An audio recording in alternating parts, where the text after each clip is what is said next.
All right. I think we are good to go now. Sorry, we had some technical difficulties.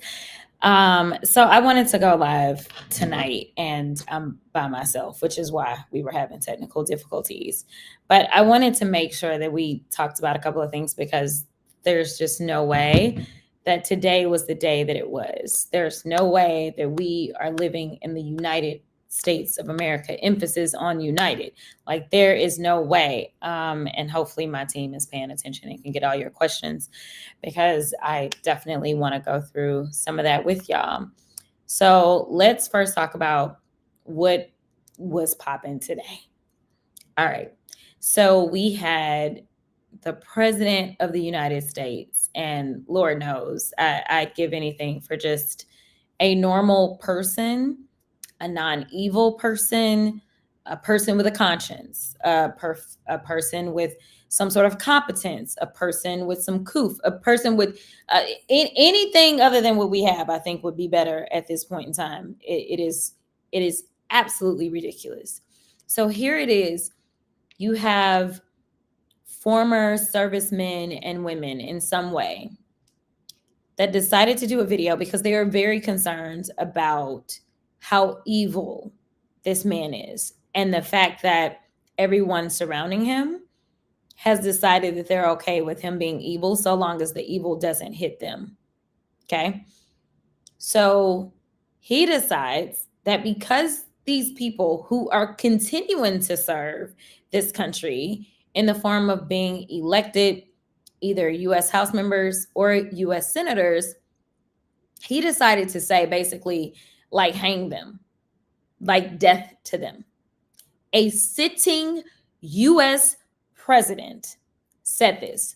Now, you say anything near it on the internet, in a joke, anything in a text message, let me tell you, somebody's gonna be at your front door tracking you down to do something to you.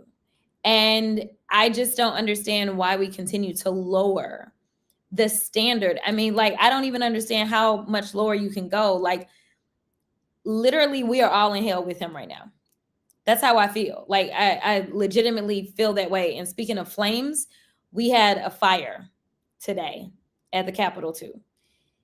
That was a lot. Yeah. One of our trains caught fire.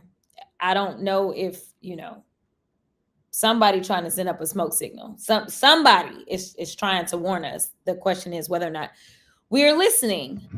So in addition to this hate, and mind you, I know y'all remember how people were acting when it came to the fact that Charlie Kirk was killed, and like all the Democrats immediately came out, were like, hey, like political violence should be denounced. Period, point blank.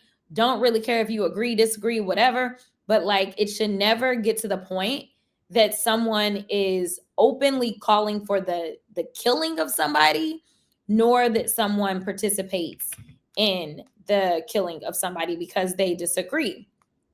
We did that.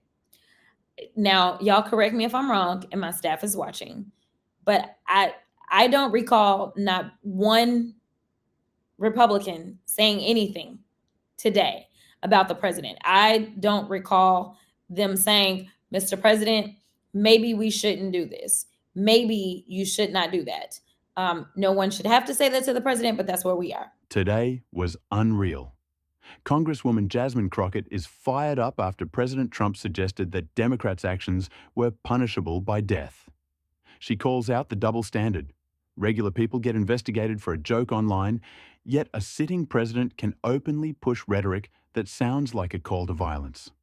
Crockett says America is lowering the bar to a dangerous level, and Republicans stayed silent while political threats keep rising.